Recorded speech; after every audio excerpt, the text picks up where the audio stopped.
Renowned economist Gary Shilling just issued a shocking warning that has Wall Street insiders scrambling. The housing market is headed for a crisis that could dwarf 2008. The disturbing data they don't want you to see tells a chilling story. Existing home sales have plummeted to levels not seen since the great financial crisis, with October 2023 marking a devastating low that sent shockwaves through the industry. When we compare this to the 2008 crash, the similarities are striking, but the underlying causes reveal a far more complex and potentially more devastating scenario. In October 2023, the market hit a breaking point, with sales falling to an annualized rate of just 3.79 million units, a shocking 40% decline from pre-pandemic levels. But these shocking numbers barely scratch the surface of what's really happening behind closed doors. The median home price has reached a staggering $400,000 in many major markets, pushing the dream of homeownership beyond reach for an entire generation of Americans. First-time homebuyers, who historically made up 40% of the market, now represent less than 30% of purchases, the lowest level in 4 decades. When adjusting for inflation and wages, housing affordability has reached its worst level since the 1980s. The parallels to 2008 are striking, but beneath the surface, we're facing something far more insidious. The 2008 crisis was like a fever that broke, painful but cleansing. Today's market is more like a chronic condition, resistant to traditional remedies. While the last crash was driven by subprime mortgages and overbuilding, we now face a perfect storm of high interest rates, restricted inventory, and demographic shifts that have created what industry experts call a structural crisis. Consider this. In 2008, the problem was too many houses chasing too few qualified buyers. Today, we have the opposite. Too many qualified buyers chasing too few houses. The supply of available homes has dropped to historic lows, with many markets reporting less than 1 month of inventory. This scarcity has created a pressure cooker effect, pushing prices higher even as affordability craters. The data from major metropolitan areas tells an even more concerning story. Cities that were once bastions of middle-class homeownership have seen their markets transformed. In Seattle, the median home price has increased by 157% since 2012. Denver has seen a 132% increase. Austin, a staggering 178% rise. These aren't just statistics. They represent millions of Americans being priced out of their own communities. First-time home buyers face a particularly brutal reality. The traditional stepping stones to home ownership, saving for a down payment, building credit, finding an affordable starter home, have become nearly insurmountable obstacles. With the average down payment now exceeding $50,000 in many markets, and student loan debt averaging $37,000 per borrower, an entire generation finds itself trapped in a rental market that's equally unforgiving. Then there's the investor factor. Unlike 2008, when over-leveraged homeowners were the primary concern, today we're seeing unprecedented levels of institutional investment in residential real estate. Large investment firms now own approximately 35% of single-family rental properties in some markets, fundamentally altering the competitive landscape for individual buyers. The federal response has been limited. While the Fed's aggressive rate hikes have attempted to tame inflation, they've also pushed mortgage rates to levels not seen in decades. The average 30-year fixed mortgage rate touched 8% in late 2023, more than double the rates available just 2 years earlier. For perspective, this means a home buyer today pays roughly $1,000 more per month on a median-priced home than they would have in 2021. Market analysts are increasingly using terms like systematic failure and structural breakdown to describe what's happening. The traditional cycles of boom and bust that characterized previous housing markets have been replaced by something more fundamental, a transformation of the entire housing ecosystem that threatens to permanently alter the American dream of homeownership. As we delve deeper into this crisis, we'll explore how we got here, where we're headed, and what it means for both home buyers and investors. The story that unfolds is not just about numbers and market trends, it's about the future of American homeownership itself, and whether that dream will survive in a form we can recognize. Gary Shilling's reputation as a market oracle wasn't earned by chance. In the volatile world of economic forecasting, his track record stands apart. As president of A. Gary Shilling and Company Incorporated and editor of A. Gary Shilling's Insight, he's built a career on identifying market patterns others miss. When he warned about the housing bubble in 2006 with his prescient article, "The Housing Bubble Will Probably Burst," many dismissed it as alarmist thinking. Months later, the market began its historic collapse. Those same critics fell silent. Today, Schilling's analysis reveals something even more troubling than his 2008 predictions. Through his firm's exhaustive research, he's identified a market paralysis that could extend 3 to 4 years, significantly longer than the recovery period following the 2008 crash. His monthly newsletter, renowned for its deep dive analysis of economic indicators, has uncovered multiple pressure points that make this crisis uniquely dangerous. Let's examine Schilling's key findings. First, he points to what he calls an anomaly in the current market: the unprecedented combination of high mortgage rates and housing shortages. Historical patterns suggest these conditions should be mutually exclusive. High rates typically cool demand and increase inventory. Instead, we're seeing both high rates and record low inventory, creating a market dynamic without historical precedent. Second, Schilling's analysis of mortgage application data reveals a startling trend. New mortgage applications have fallen by over 50% compared to 2021 levels. But unlike previous downturns, this hasn't led to price corrections. His research suggests this resistance to price adjustments stems from a fundamental shift in market structure, where traditional supply-demand relationships have broken down. Through his firm's proprietary research methods, Schilling has identified key metrics that suggest this crisis could surpass 2008 in both duration and impact. The current inventory shortage is structural rather than cyclical.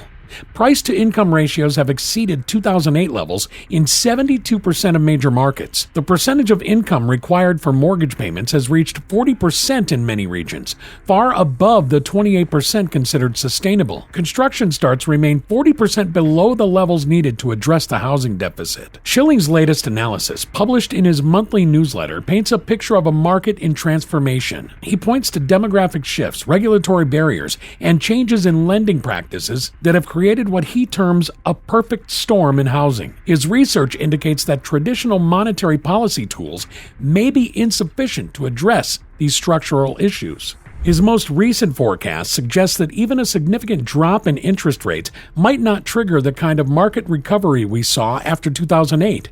The combination of the lock-in effect, persistent supply constraints, and demographic pressures has created what he calls a new paradigm in housing, one where traditional market mechanisms may no longer function as expected. Beyond the numbers, Schilling's analysis touches on something more fundamental: the changing nature of home ownership in America.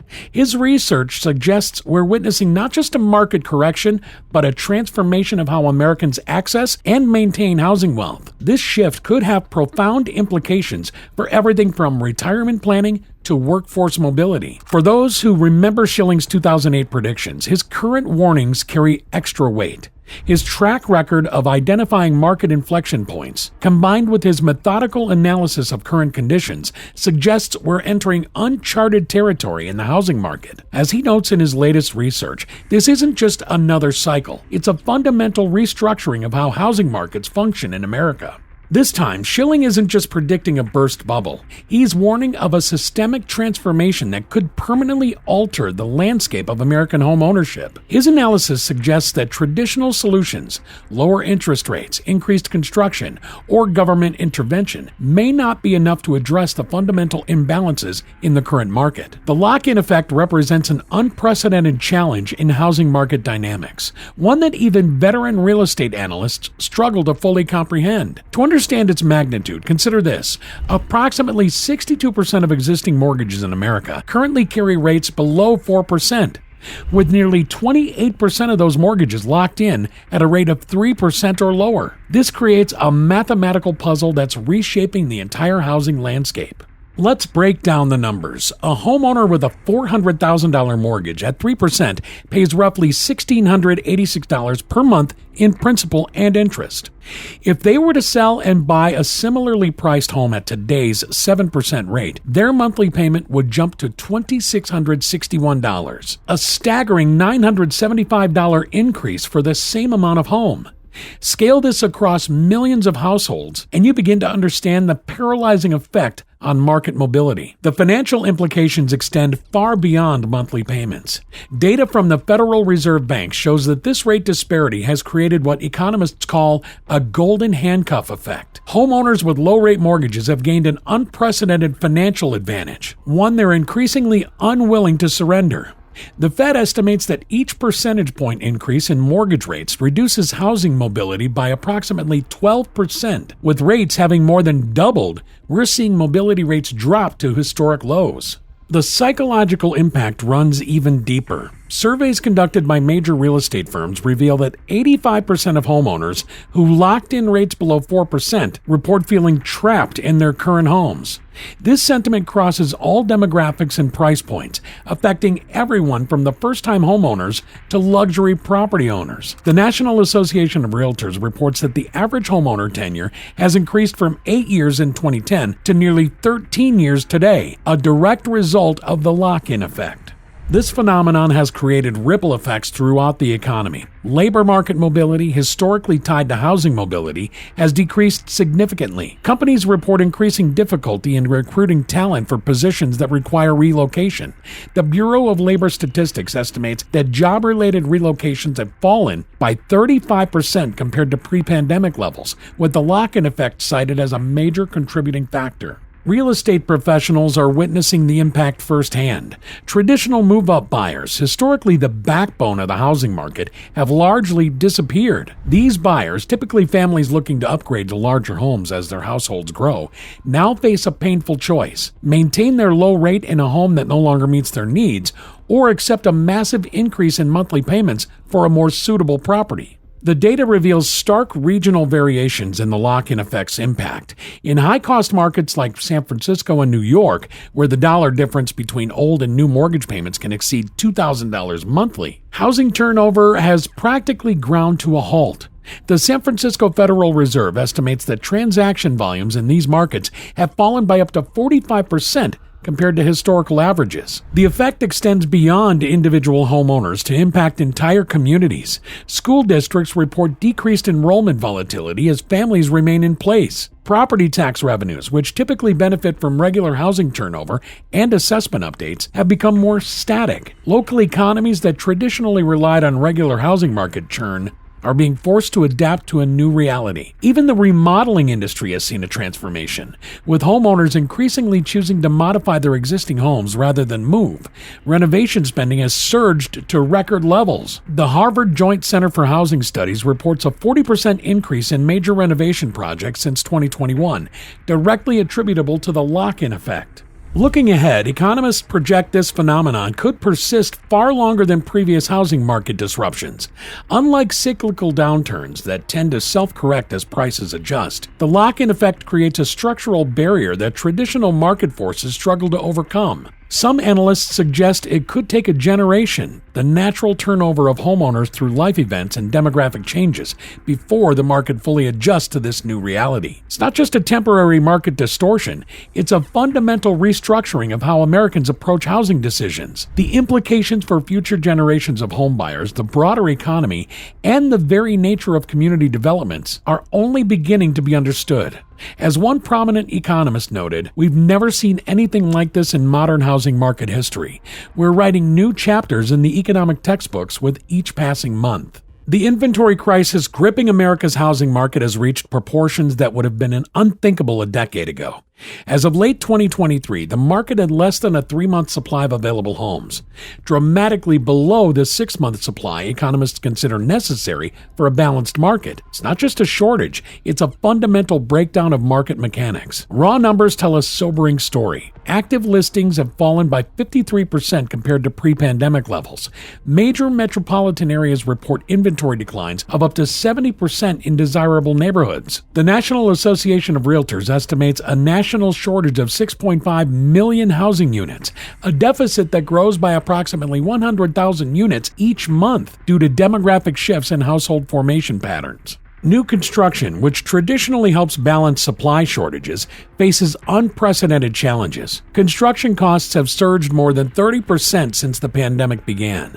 Labor shortages have reached critical levels, with the construction industry reporting 440,000 unfilled positions. Material costs remain volatile, with lumber prices fluctuating up to 400% above pre-pandemic baselines. Supply chain disruptions continue to delay projects by an average of 6 to 8 months. Regulatory compliance costs now add an average of $93,870 to the price of a new single-family home. The impact of these constraints is reflected in building permit data. Despite strong demand, housing starts remain 40% below levels needed for market equilibrium. Major builders report cancellation rates approaching 30% as buyers face the double challenge of high prices and rising interest rates. Local regulations compound the crisis. Zoning restrictions in major metropolitan areas have created artificial barriers to development. Studies show that up to 75% of residential land in major cities is restricted to single-family housing, effectively preventing the kind of density needed to address supply shortages. The impact is measurable. Cities with strict zoning laws show price increases 250% higher than those with more flexible regulations. Please take 2 seconds to help me out and hit the like and subscribe if you find this video interesting so far. Each like and subscribe will support this channel and keeps us motivated to keep making you great content. Thank you. Now, back to what I was saying. The market paralysis extends beyond individual buyers to affect entire sectors. First-time buyers face inventory levels 65% below historical averages in their typical price range. Move-up buyers find fewer options, with mid-market inventory down 58%. Luxury market inventory has contracted by 35%, despite higher profit margins for builders. Affordable housing projects face average delays of 2.3 years due to regulatory hurdles. Multifamily development applications have fallen by 40% despite strong rental demand. Environmental regulations and infrastructure requirements add another layer of complexity. The average development now spends 18 months in permitting before breaking ground. Impact studies and environmental assessments add an average of $42,000 per unit to development costs. Water rights and infrastructure capacity issues have halted development entirely in some fast-growing regions. Demographic trends exacerbate the supply crisis. Millennials, now in their prime home buying years, represent a population wave 72 million strong. This generation faces a market with the lowest inventory levels in recorded history. Generation Z, close behind, will encounter even greater challenges as the supply deficit compounds. The financial sector's response has been notable. Construction lending has tightened, with approval rates falling 45%. Development financing costs have increased by 280 basis points. Builder confidence has dropped to levels last seen in 2012. Private equity investment in residential development has fallen 60%. REITs focused on residential development trade at significant discounts. Market analysts project the supply crisis could extend well into the 2030s. The combination of demographic pressure, regulatory constraints, and financial headwinds suggests a prolonged period of inventory shortages. Even optimistic scenarios predict a minimum of 5 to 7 years before supply approaches historical norms. The implications for housing affordability are severe. With supply constraints driving competition, prices continue to rise despite affordability challenges. The typical home receives 3.8 offers within its first week on market, a level of competition that disproportionately impacts first-time buyers and middle-income families. This crisis represents more than a temporary market disruption. It's a structural transformation of America's housing landscape. The question isn't when supply will recover, but whether traditional single-family housing markets can adapt to these new realities. The echoes of 2008 still reverberate through America's housing market, but today's crisis tells a fundamentally different story. In 2008, we witnessed a classic bubble, a story of excess, speculation, and financial engineering gone wrong. Subprime mortgages flooded the market, while predatory lending practices pushed home ownership to unsustainable levels. Builders constructed homes at breakneck speed, creating a surplus that would take years to absorb. It was a crisis of abundance. Too many homes, too much credit, too little oversight. Today's crisis inverts that narrative entirely. Instead of excess, we face scarcity. The market suffers from a staggering 6.5 million unit housing deficit, with inventory levels hovering at historic lows. Just 3 months' supply compared to the 6 months considered healthy. Construction costs have surged more than 30% since the pandemic, while regulatory barriers and zoning restrictions strangle new development. It's not just a bubble waiting to burst, it's a pressure cooker with no release valve. The financial foundations tell equally divergent tales. In 2008, toxic mortgages threatened the entire banking system, with 25% of homeowners underwater on their loans. 6 million foreclosures between 2007 and 2013 flooded the market, driving property values down by an average of 33%. The government's response? A $700 billion TARP program highlighted the systemic nature of the crisis. Today's homeowners, by contrast, sit on $29 trillion in equity. Foreclosures remain below historical averages, while lending standards have stayed conservative. The crisis isn't in the financial structure, it's in the market's very ability to function. Perhaps the most striking difference lies in the lock-in effect, a phenomenon without precedent in the housing market history. Millions of homeowners hold mortgages below 4%, creating what economists call golden handcuffs. Moving means more than doubling their monthly payments in many cases. This has frozen the market in ways the 2008 crisis never did. While 2008 saw excessive mobility through foreclosures, today's market faces the opposite problem, a paralysis of movement that disrupts traditional patterns of housing turnover. Recovery paths diverge sharply as well. The 2008 crisis followed a predictable, if painful, trajectory. Prices bottomed out in 2012, construction recovered by 2011, lending normalized by 2014, and pre-crisis prices returned by 2016. Market equilibrium came through the classical mechanism of price correction. Today's recovery timeline stretches into uncertainty. Gary Schilling predicts a minimum of 3 to 4 years, but structural constraints suggest the supply crisis could extend well into the 2030s. Unlike 2008, price corrections alone cannot solve a crisis rooted in physical shortage and regulatory constraint. The role of institutional investors adds another layer of complexity absent in 2008. While post-2008 saw opportunistic buying of distressed properties, today's institutional investors actively shape market dynamics, controlling significant portions of rental inventory and new development.